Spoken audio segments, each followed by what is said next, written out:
All good? Yep, we're seeing your screen and the meeting is being recorded. Go ahead and kick it off. Thanks. All right. Thanks, Jens. Hi, everybody. Appreciate you joining me today to talk about herps. My name is Luke Groff, and I'm a herpetologist with Vermont Fish and Wildlife Department. If you don't know, herpetologist is just another word for reptile and amphibian biologist. I have the pleasure of talking with you for about the first 40 minutes today, and then Jens, a conservation planner with the department, will wrap things up by talking about land use planning. So first, a couple housekeeping notes. Please keep yourself muted to cut down on background noise. Please introduce yourself by typing your name and town or organization into the chat. And if you have questions, please put them in the chat because we'll stop several times during the presentation to respond to any questions. First thing I want to do is put my position in context with the Vermont Fish and Wildlife Department's mission, which is to conserve fish, wildlife, plants, and their habitats for the people of Vermont.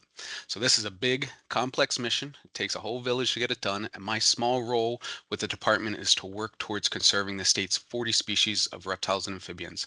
And I specifically focus on the 17 species that have been identified as species of greatest conservation need. Here's a quick roadmap of our presentation. I'll start by providing a high-level overview of the state's reptile and amphibian species, move on to explain why I think herps are unique, and I'll provide some example projects before Jens brings us home with land use planning. So you're going to hear me say the word herp a lot today. I've probably already said it a dozen times. So what is herp? Herp is short for herpetofauna, which is a term that encompasses all reptile and amphibian species. So here in Vermont, that includes our only lizard species, our turtles, our snakes, these are all reptiles, and then our salamanders and our frogs, which are all amphibians. This is what we have here in Vermont, these 5 groups or 5 taxa. There are other reptile and amphibian taxa in the world, but this is what we have. Vermont has 19 reptile species, native reptile species, and 21 native amphibian species. 10 species, or 53% of our reptiles, are designated as species of special concern, threatened species, or endangered species. And then 6 species, or 29% of our amphibians, are designated as species of special concern or endangered.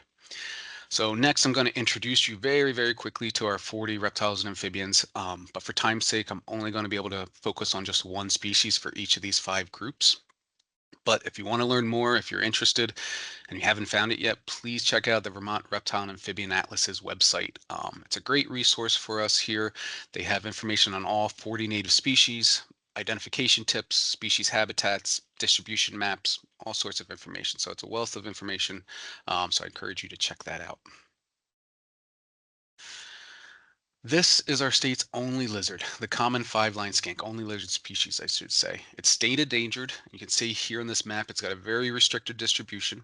It's only found in a couple towns in western Rutland County, but range wide across the species' entire range. It occurs from Minnesota down to Texas and in most of the eastern United States and up into Oregon, Ontario. So Vermont represents the very northeastern extreme extent of the species range. So you can see the species range just barely gets into Vermont, and we're at the very northeastern extreme of the species range. The species is insectivorous, so it eats spiders, millipedes, crickets, beetles, and the like. If it'll fit, they'll occasionally take frogs and salamanders, baby mice, other very small vertebrates. And then an interesting behavior. So across reptiles and amphibians, parental care, maternal or paternal, parental care is pretty uncommon. Usually these species lay eggs, produce young, and then that's it. The 5-line skink, however, will brood their eggs either singularly, just a single nest, or communally with other females. And these females will split foraging, egg tending, and egg guarding duties. So these females will maintain nest humidity and temperature by urinating in the nest. They'll also go out and bask on rocks, warm their bodies up, come back and lay on the eggs to help warm up the eggs and maintain nest temperatures. They'll even alternate their brooding positions. So this picture here on the right, you can see the female is laying on top of her eggs. They do this to, after basking to maintain temperatures. She'll also curl around her eggs to help maintain the egg humidity, moisture levels. And if there's a rotting egg in the bunch, she'll eat that so it doesn't spoil the bunch. If an egg rolls out, she'll use her snout and roll it back in. So it's all pretty unique across the reptile world. And in the wild, the species lives for at least 6 years.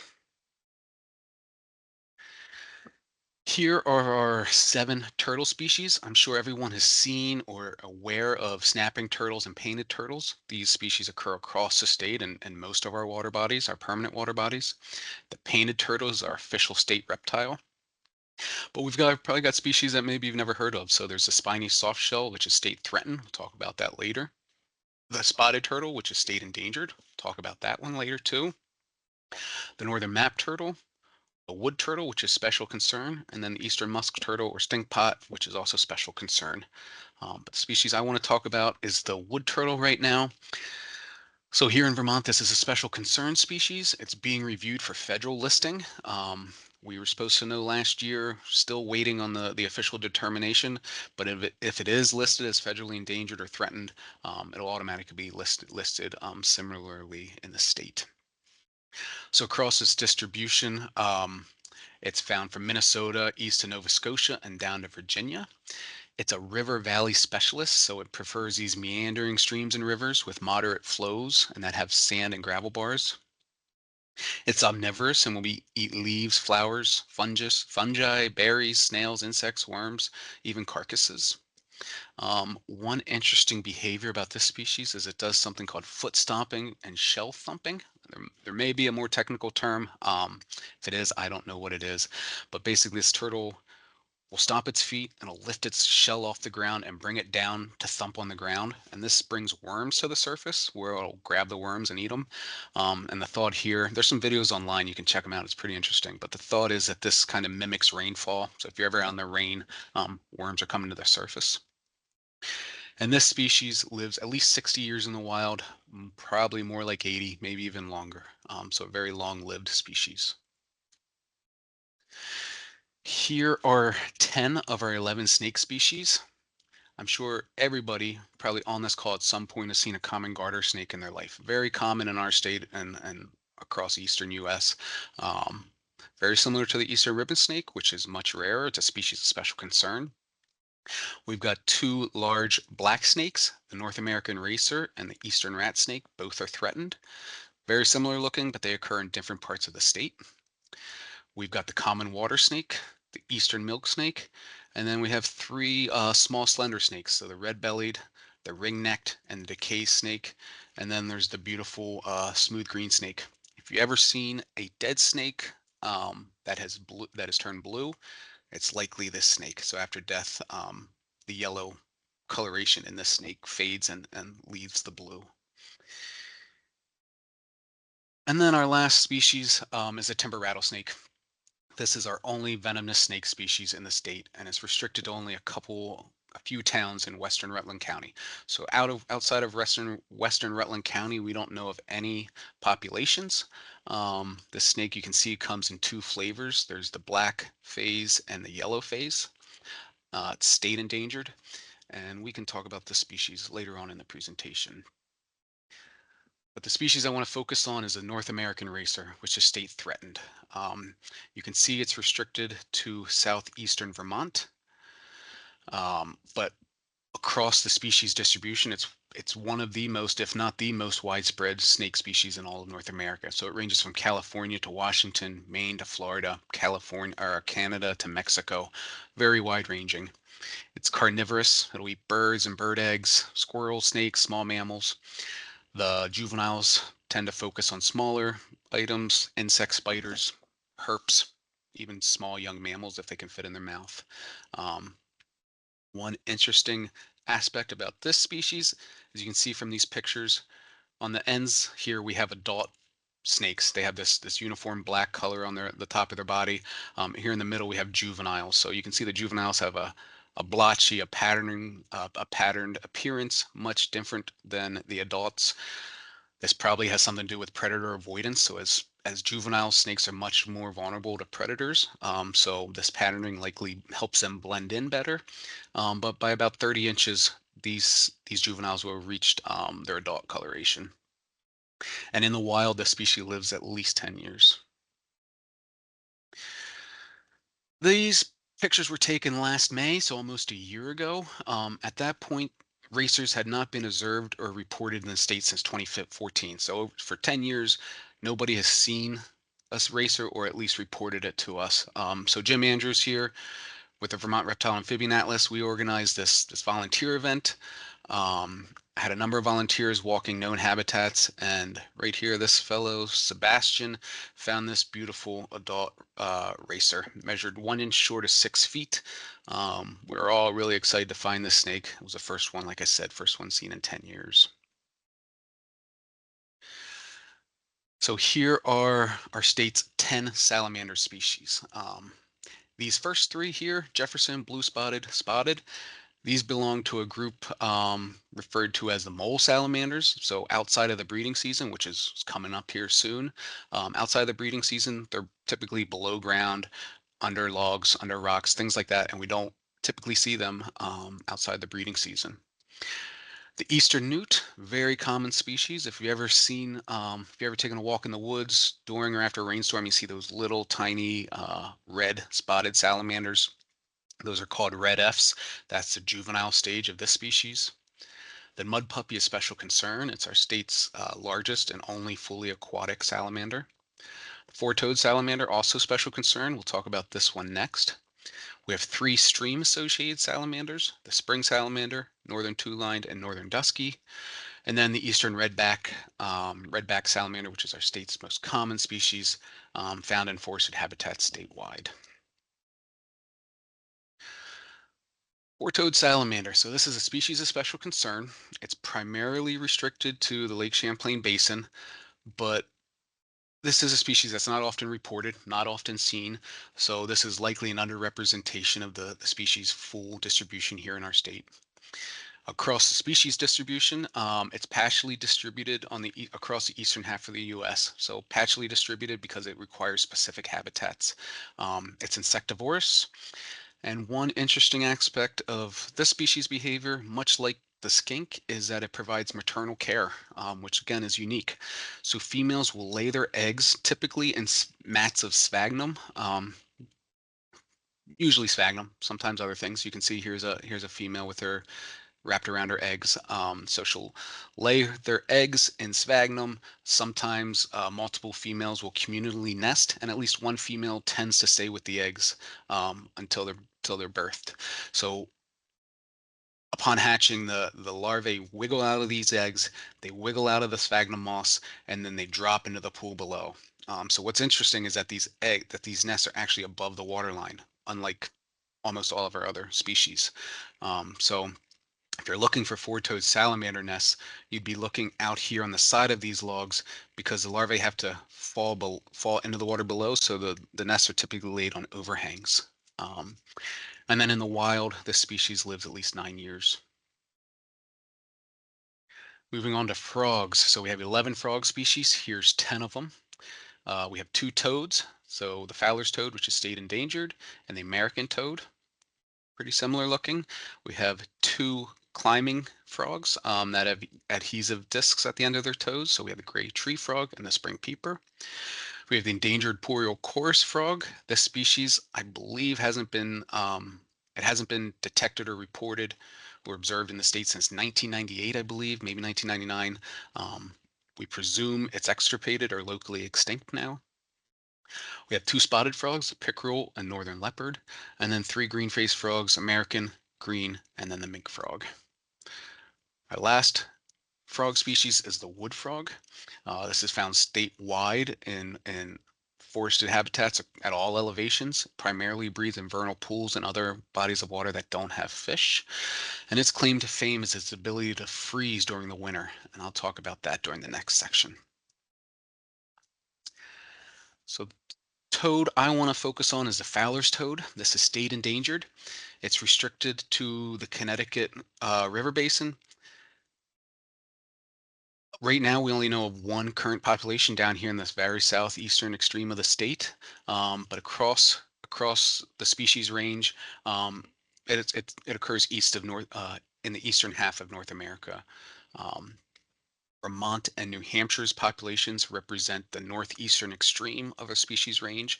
So that's a common theme across many of our amphibian species is that up here in the northeast, we're at the extreme edge of a lot of species ranges. So species that are very common down south are very rare up here. Um, this species also insectivorous. And for an interesting behavior, this species anti-predator tactics, initially include camouflage. So the texture of the skin, the earth tones, colors of the animal help it blend in. It will remain motionless, but if it's spotted by a predator and all else fails, it'll secrete toxic secretions from glands on its skin. And the effects of these toxic secretions can range. They can be distasteful or they can be deadly, depending on the predator and its size. And in the wild, the species lives about 5 years or longer. So that's the first section. Any questions? Thank you, Luke. Hi, folks. I'm Dave Maroney, helping to support this webinar from behind the scenes. I'm in the Community Wildlife Program with Jens Hilke, and I want to invite you at any point during the presentation to type questions or comments for Luke or for Jens during the last section of the presentation, just in the chat, and I'll be keeping track of all those questions and comments as we go through today. Luke, we don't have any questions at this time, so I'm going to turn it back to you to keep the presentation rolling. Awesome. Thank you, David. All right. Next section is herps are unique, or at least why I think they're unique. Excuse me. So the life histories of herps are, in my opinion, very different from the life histories of other species. So many of our herps have delayed sexual maturity. For example, female timber rattlesnakes may not give birth until 8, 9, 10 years of age. Wood turtles, females may not give birth to 15 years of age. Many of our species have low reproductive output. For example, spotted turtles and musk turtles, the females typically only produce 2 or 3 eggs in a year, at least up here in northern states. Some species have irregular birthing frequencies. So the female timber rattlesnake only gives birth every 3 to 5 years up here in Vermont. Across all of our species, it's ubiquitous that they have high egg, larvae, and juvenile mortality. Many are slow moving, the turtles being the poster child for this. Many have specific habitat requirements. So we just talked about the four-toed salamander requiring sphagnum moss on overhangs above water for fish above water of fishless bodies of water, very specific. And then a lot of our species have long lifespans. So again, the timber rattlesnake can live 45 years or longer. Spotted salamander, 32 years or longer. Spotted turtle, 110 years. Spring salamanders can live 18 years or longer. And then the potential consequences of these unique characteristics include small population sizes, age and sex skewed populations, high mortality from roads and agricultural equipment. Because of the specific habitat requirements, many species are patchily distributed across the landscape. So because they're patchily distributed, they have limited population exchange, so immigration and emigration. And then ultimately, populations can decline or eventually become extirpated or locally extinct. I gotta say, this is not a species we have here, the Blue Ridge two-lined. This is a southern species. We have a northern two-lined salamander, very, very, very similar looking. I just liked this picture a lot and wanted to use it. This is a relatively well-known graphic, at least among herpetologists, that conveys the reproductive potential of snapping turtles relative to white-tailed deer and black bear. So a female snapping turtle typically is 17 years of age, typically has to reach 17 years of age before she can lay her first clutch of eggs. In comparison, white-tailed deer females typically reproduce in year 1, and black bear females typically in year 2. So the snapping turtle, these data are from Ontario, but they're relevant to Vermont. However, they are not relevant to snapping turtle populations in southeastern US, where there's longer growing seasons, much shorter, if any, winters. So snapping turtles in the south grow much faster, can reach sexual maturity at a much younger age. So after 17 years, you have that original female snapping turtle who's now reached sexual maturity and just laid her first clutch of eggs. Chances are that clutch of eggs will be predated by raccoons or possums or foxes or something in day 1 or day 2. It's estimated that a female snapper may have to lay as many as 1,400 eggs before one embryo reaches sexual maturity. So after that same 17 years, you have 25 bears. So you have the original bear, 6 mature offspring, and 18 immature offspring. And then you also, in the same 17 years, you have 912 deer. You have the original deer, 628 mature offspring, and 283 immature offspring.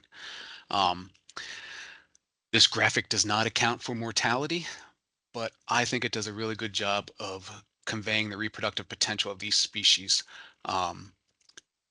And this is not specific to snapping turtle. You can substitute here in Vermont, you can substitute the spotted turtle in there. You can substitute the wood turtle in there. Many of our species need to reach 12, 13, 14, 15 years of age or longer before they can reproduce.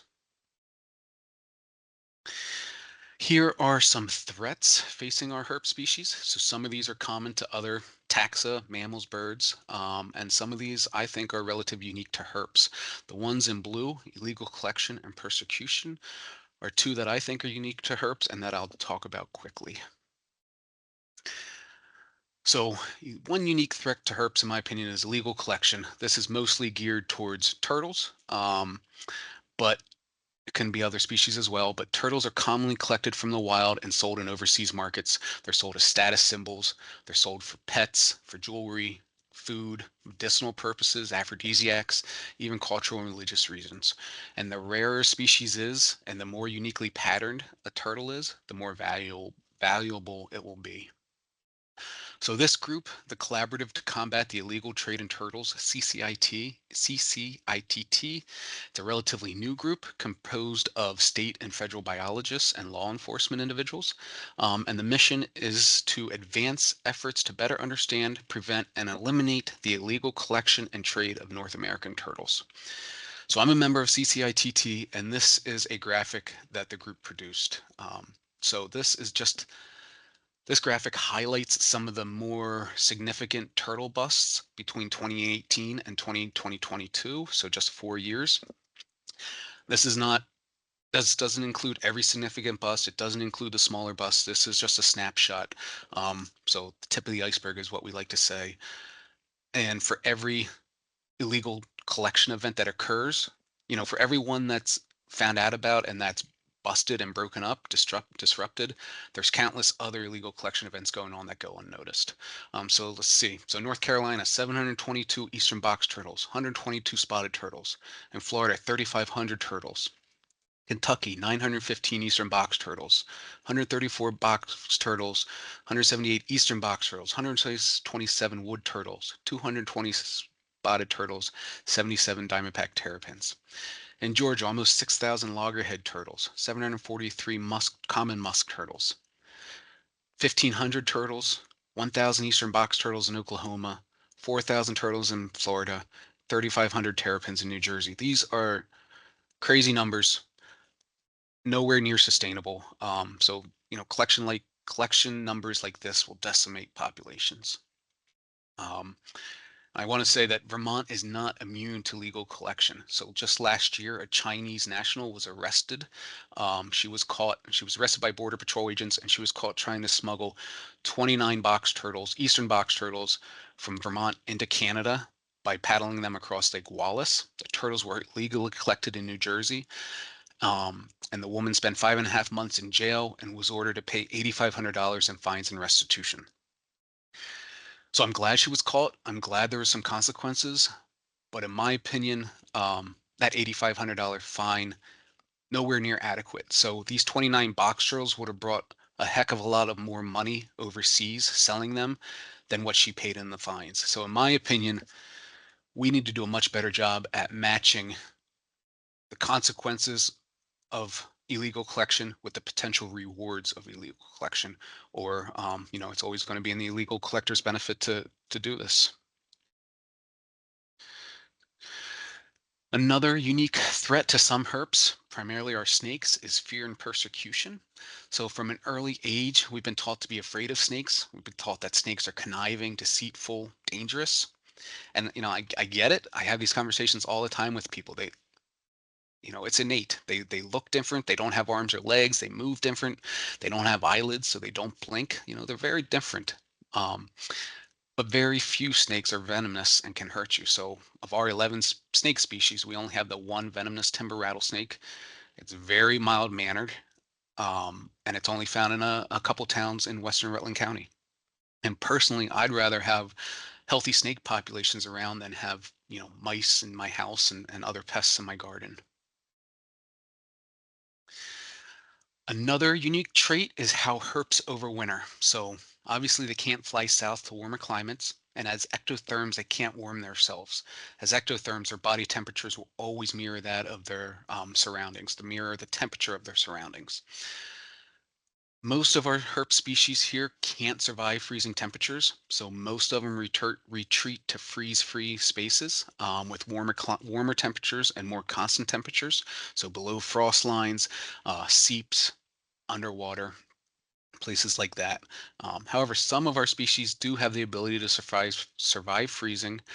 They do this through physiological adaptations. You can see the species that have some freeze tolerance listed here. The poster child for this is the wood turtle, or the wood frog, shown here in the bottom left. Wood frogs can survive being frozen for as long as 6 months at temperatures as low as 0 degrees Fahrenheit. So how do they survive those conditions?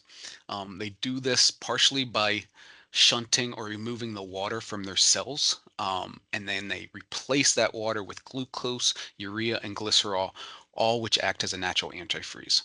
So during winter, the wood frog's heart stops, but most of its major organs don't freeze. However, up to 70% of its body water will freeze. And then the blood sugar levels in wood frogs spikes to 450 times that of humans during the winter. All this to help survive winter frozen conditions. Any questions yet, David? Thanks, Luke. Yeah, the questions that have caught up with us, and I All right. missed a question in the last section that was in our Q&A. So let's go there first. Then we have a raised hand and another question in the comments. So first of all, do you by any chance have any sounds? Ellen has asked to play for us. Curious if you have the sound of a fowler's toad, or know a good place where perhaps we could direct people to listen to amphibian sounds. Absolutely. I don't have a sound for you, but to get your head in that space, think of a woodcock. Think of the peent of a woodcock, more drawn out, a longer peent. But if you're on the internet, you can just Google Fowler's toad, Lang Elliott. He is a big name in amphibian call records. So if you type in Lang Elliott Fowler's toad, that will get you there. Great. Okay, next, let's go to Harmony. I see you had your hand up just after the buzzer on our first break. So why don't you take yourself off mute and ask your question?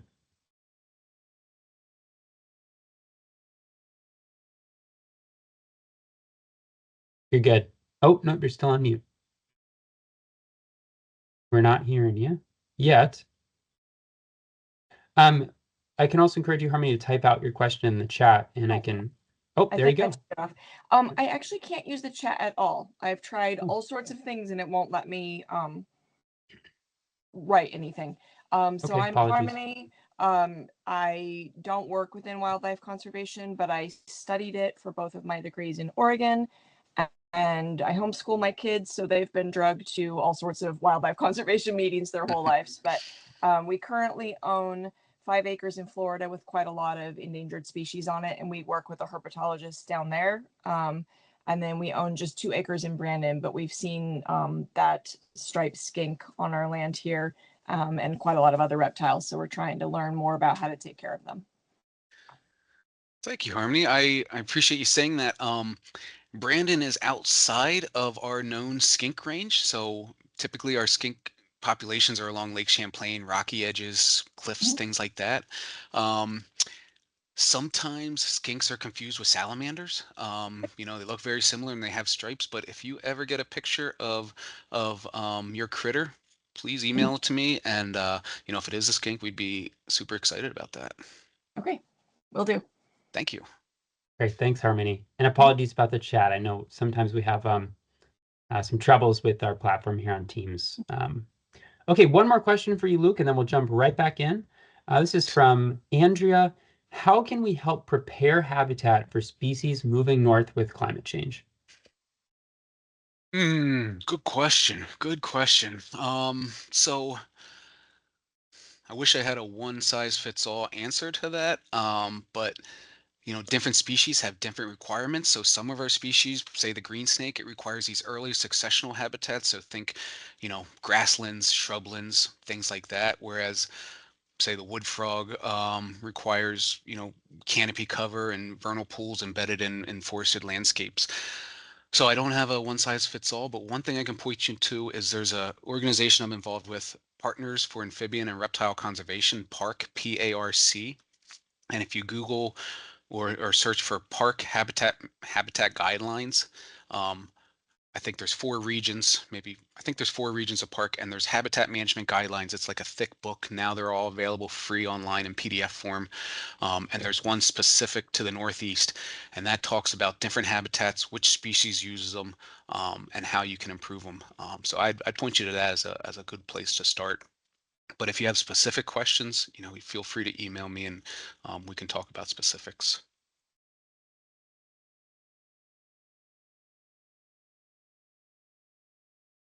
All right, perfect. Thank you, everyone, for your questions, and thanks, Luke. Let's jump right back into the next section. Thank you, David. All right, my last section is focused on example projects. So up top is a list of herp projects that the Vermont Fish and Wildlife Department is engaged in. And down below is a list of collaborations or partnerships that we're involved with individuals or other organizations. The three in blue, Spiny Softshell, Timber Rattlesnake, Spotted Turtle, these are three projects that I'll highlight briefly. So Spiny Softshell Nest Protection Project. So this is one of our longer term herp projects here in Vermont. It was started in around 2004 by Steve Perrin, who has since retired. Nowadays, this project is run by Tony McCullough down here in the bottom left. The goals of this project are to protect nests, to monitor annual reproduction, and to conserve and improve nesting habitats. Here's a list of actions we take every year. We take annually at 3 to 4 of our most important communal nesting sites. And importantly, you know, this project is aimed at benefiting spiny softshells, but other species also benefit from it. So there's spiny softshell, the northern map turtle benefits, painted turtles benefit, snapping turtles benefit, and eastern musk turtles also benefit. The two biggest threats to our spiny softshell populations are predation and flooding.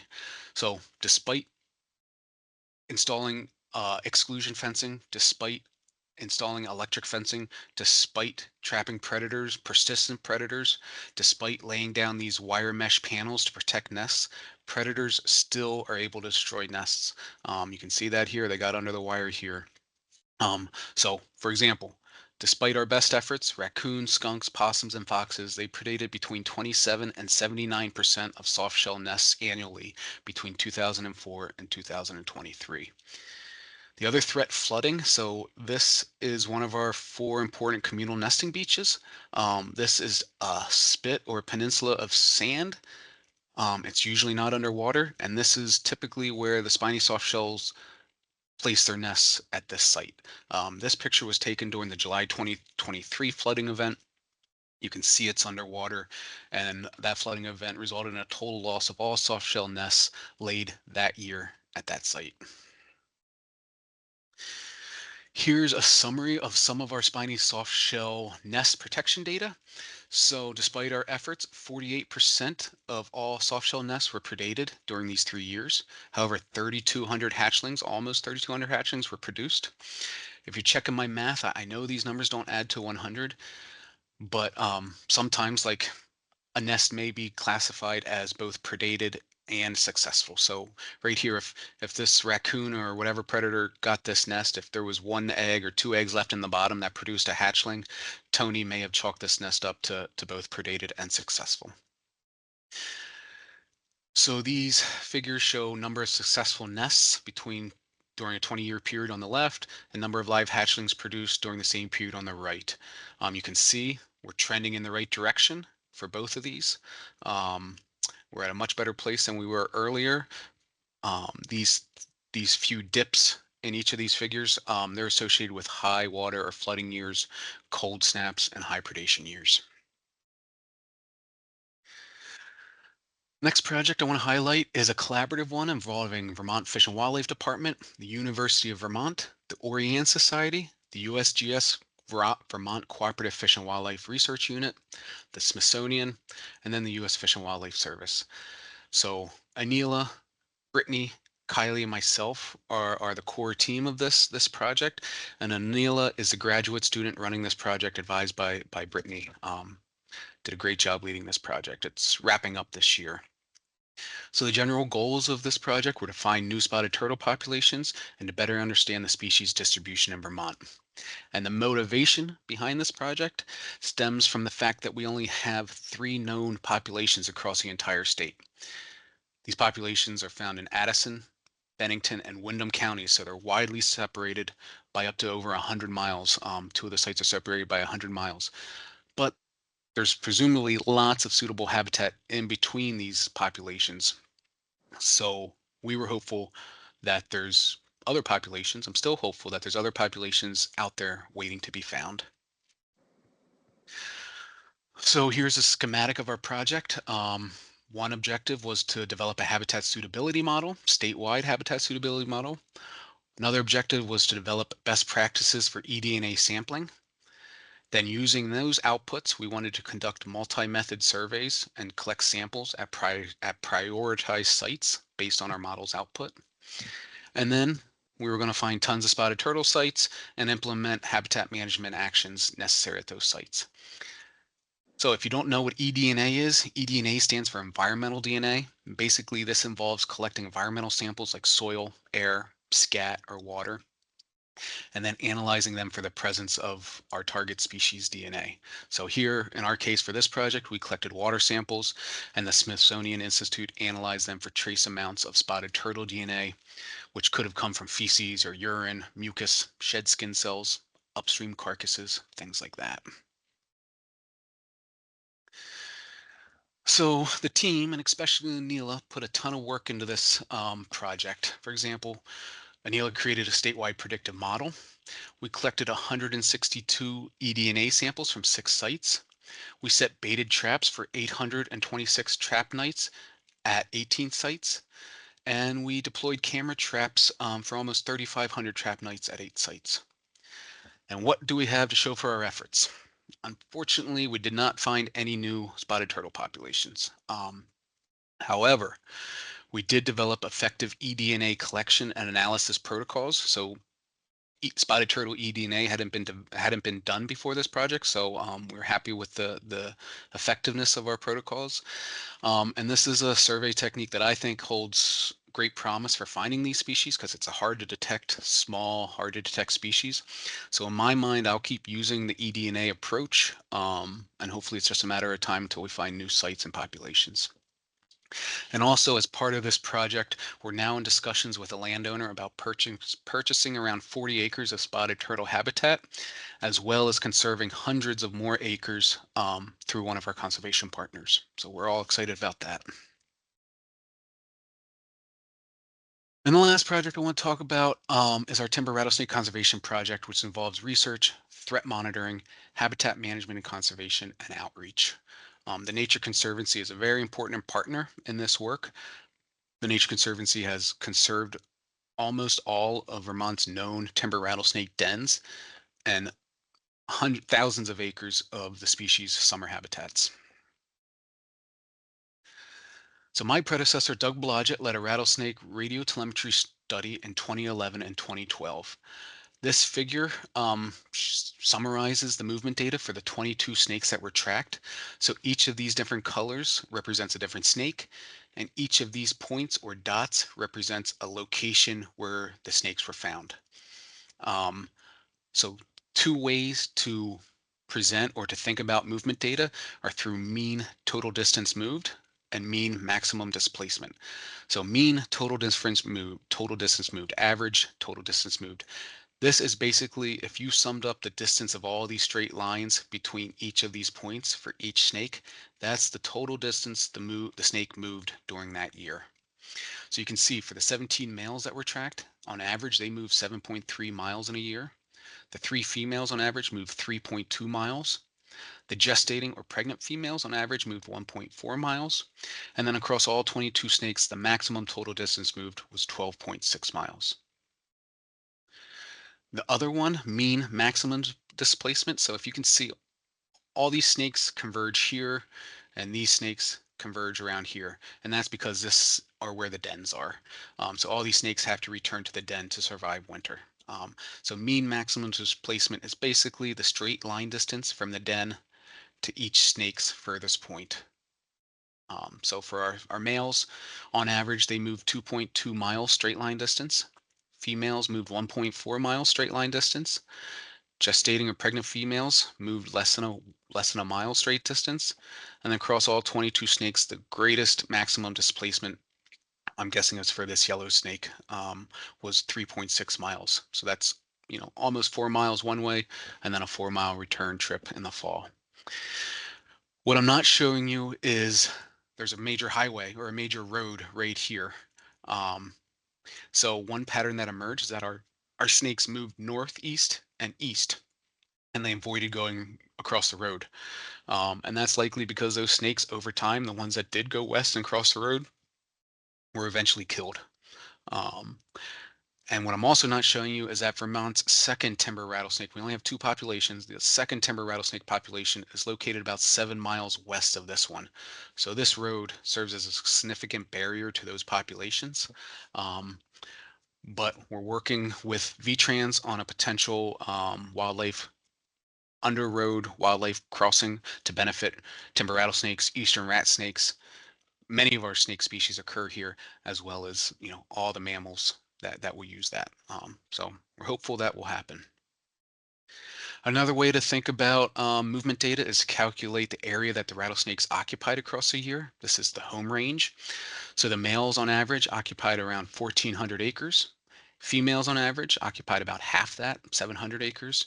And the gestating or pregnant females occupied about half of that at 374 acres.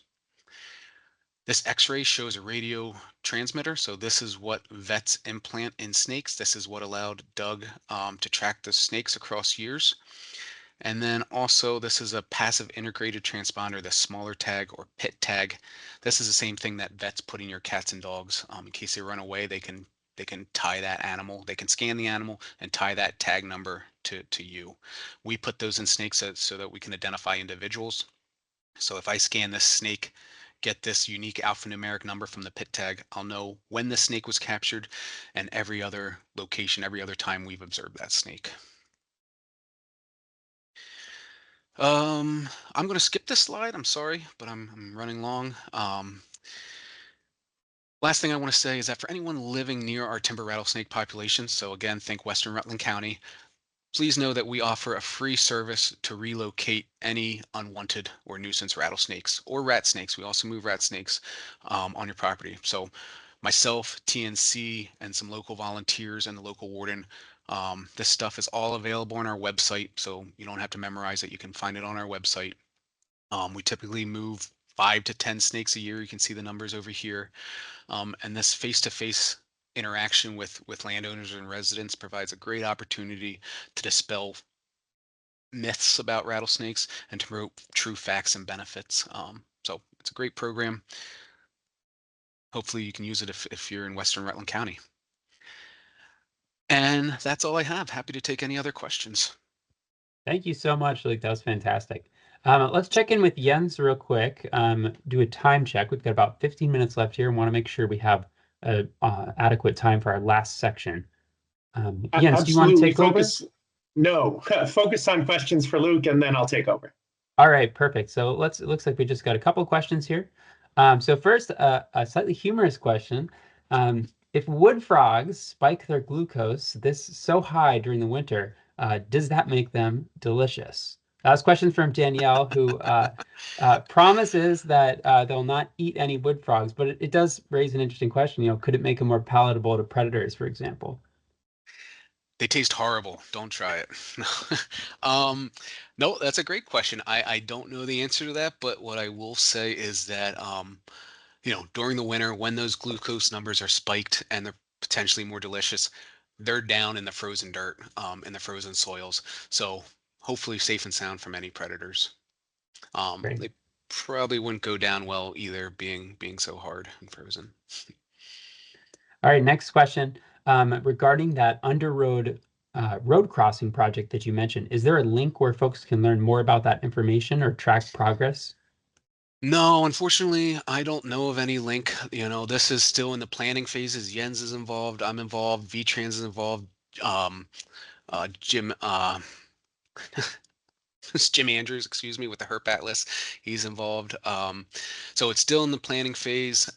I don't have any information to share. There's another great Eco Passage success story.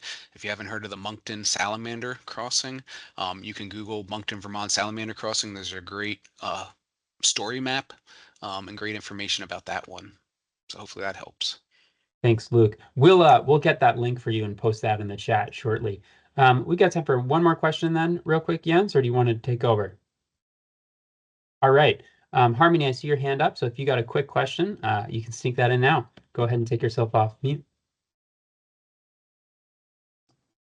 Yeah, I was just wondering if there's any information being collected on with the predation of those mid-sized predators, if there's like spatial or time differences based on how close human activity is to the mid-sized predator. Like if there's a lot of roadkill happening, does that reduce the predation on the eggs? And also how is that related to the larger predator remover that would control the mid-sized predators? Are we talking about the Spiny Softshell project? Is that Yes. okay? Yes. Sorry. Yeah, so I'm not sure how to answer that. Yeah, so we collect information on, number of predators trapped, but when we come to a site and there's an egg, a nest is destroyed, we don't know, when it was destroyed, or what type of predator destroyed it. Our data comes from any of the trapping, and we only trap when predation is persistent and they breach the fences and they don't, and all of our other tactics don't work. But these nest sites are, up along northern Lake Champlain, so a relatively developed area for Vermont. So lots of there's subsidized predation going on. There's human garbage and all these other things that keep predators up there plentiful. Do you I don't have know if that's getting at what you're locations? asking. I'm sorry. Do you have any locations that have the soft shell nesting sites that are less human dominated to compare it to, or they're all okay? Yeah, unfortunately, I mean, this is a threatened species. It's very rare. We only know of 4 nesting sites, important. Like you might have one individual nesting, somewhere, but we only know of 4 important ones where multiple females nest, and they're all, this is all up in Okay. northern Lake Champlain. They don't extend down to the, southern Lake Champlain where it's less developed, unfortunately. Okay. Thank you. All right. Thank Sure. you both so much. All right, so let's jump into our last section. Jens, go ahead and take it over. Great. Luke, thank you so much. That was really fun. I'm Jens Hilke with the Community Wildlife Program, and Dave and I together staff the Community Wildlife Program, and we provide technical assistance to Vermont municipalities. And so I just wanted to talk a little bit about what we can do about amphibian crossings and bring that into the world of town government, where volunteers have a great deal of influence and power in terms of what happens at the town level. So I really want to talk about 3 different aspects here. assessing the structures and knowing more about what sort of road infrastructure exists and whether there's potential to move amphibians with reptiles and amphibians with existing structures. I want to talk about improving the quality of the structures, both town-owned and state-owned structures, and how those might work better for reptile and amphibian crossing. And then lastly, talk about protecting habitat and limiting fragmentation. So the best way to get information about town-owned structures is to go to the VT Culverts website. And so this is as close to a comprehensive database of all of the town-owned structures that we have. And so there are pictures on the website of each of the structures. There's information about the sizing of the structures and particularly the sizing of the structures relative to the stream. So of course, as Luke has taught us, it depends very much upon the species, whether they'll use streams or use streamside habitat or prefer a drier structure or whatever. But this is a way of beginning to determine what sort of infrastructure is out there that may already allow for reptile and amphibian crossings under our road system. So as Luke said, this is a critically important issue for many species, for allowing them to move from upland to lowland habitat, salamanders as one example in particular. So VT Culverts is a great source of information for municipally owned structures and can help you begin to understand what's out there and whether it's working or not. On the state system, there's a website called V-Transparency. And you can go into the bridge conditions, the bridge inspection reports. And now we're not just talking about bridges. For them, we're talking about bridges and culverts. But V-Transparency and these bridge inspection reports are a really excellent way of figuring out what sort of infrastructure exists on the state road system. And again, whether there's potential for reptile and amphibian crossing using that existing the existing infrastructure, or whether new infrastructure is needed. So I'll just give you an example here. You can see an aerial photo with a couple of dots on it. So this is a screenshot from V-Transparency, and we're showing what they call state longs. Those are the really big structures, and state shorts, the smaller structures. And so you would go onto the V-Transparency bridge inspection map. You would go to zoom to a particular place, zoom to your town, and then begin to zoom into particular structures. And then I just clicked on this particular structure, and then you can see some of its attributes in terms of what V-Trans calls it, the bridge number and the route number, the structure number, and then learn a little bit. Okay, so this is a stone and concrete structure. And then you can get into the inspection report itself. And there's a lot of information here, much of which I don't understand, but it does help you figure out, okay, how big is the structure? How big is the stream that the structure incorporates, or is it a dry structure? And then again, importantly, you can get to photos.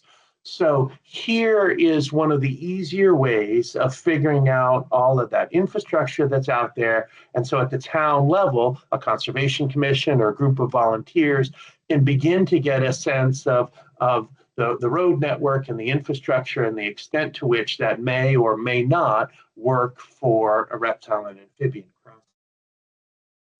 Another good data set to use is the stream crossings data set on the Agency of Natural Resources. From the Agency of Natural Resources, it's available on the ANR Atlas. And this was designed for aquatic organism passage. So things like fish species that might spawn upstream and need to move along long lengths of stream. And so this is an assessment for how passable various culverts are across the state with respect to aquatic organism passage.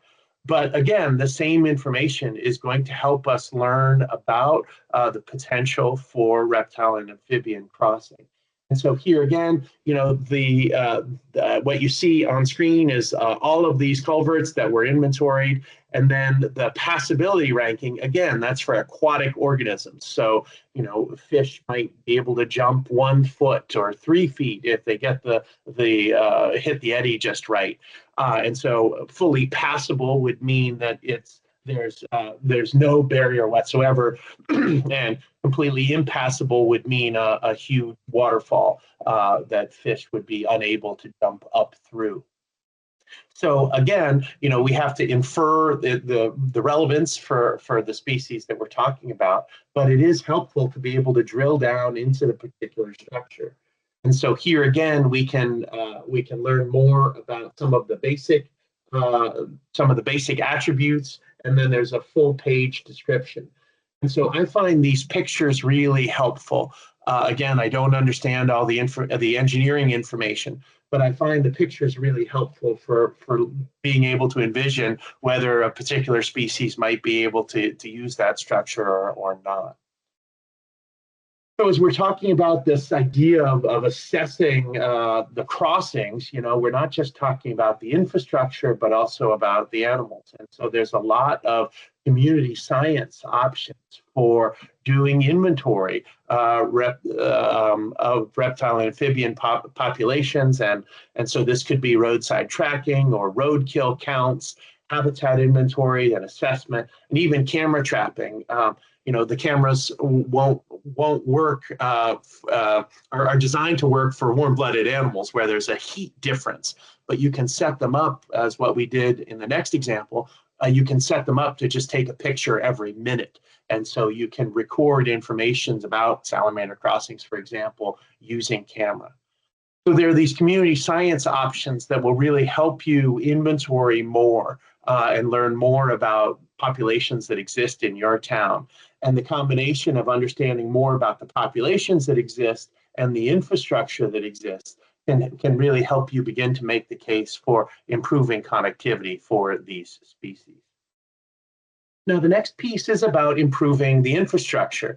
And Luke had mentioned the Moncton salamander crossing. And I just wanted to show you that a little bit more. Here, we're talking about a variety of salamander species, but the spotted salamander in particular crosses here in huge numbers. And you can see the wetland habitat at right and the upland habitat at left, and Moncton Road in the middle. And so this is a town-owned road, and this project was initiated with the Lewis Creek Association, the Moncton Conservation Commission, and other partners. And so they built 2 dry culverts to allow for dry in the sense that they don't move a stream, but the humidity is a big issue. So they installed 2 dry culverts. You can see one at right, and fencing to encourage the salamanders to use the structure and not go over the road. And these have been wildly successful. Now, I mentioned here we go. At left, you can see the grate that's in the road surface that allows for light and moisture to come down into the structure. So that moisture is very important for salamander species. So I'm beginning to show you how this group of concerned citizens were able to build a really impressive crossing structure, being very aware of the ecological but biological needs of the structure, and knowing enough about the engineering to put it into practice. And so you can see that time-lapse photo. Again, those are just every minute. And here we are at 11:30 at night, and things are really hopping. So pretty awesome. Now, the last piece here is just to talk about protecting the habitat and limiting fragmentation. And there's a lot that can be done in the town plans to talk both about the transportation section, to talk about the infrastructure, and also in the natural resource sections to talk about species. And these are terrestrial examples on the town plans you're seeing here. But that can eventually get us to regulatory protections, such as zoning districts. So with that, I'm going to wrap up. It's right at 11. I just wanted to give you a sense of how this might get applied. Some of your understanding of biology might get applied at the town level. So thank you all so very much for joining us today. Luke, thank you. That was really fun and excellent. I had a great time and learned so much. Have a good day, everyone. We really appreciate your sticking with us. Thanks, everyone.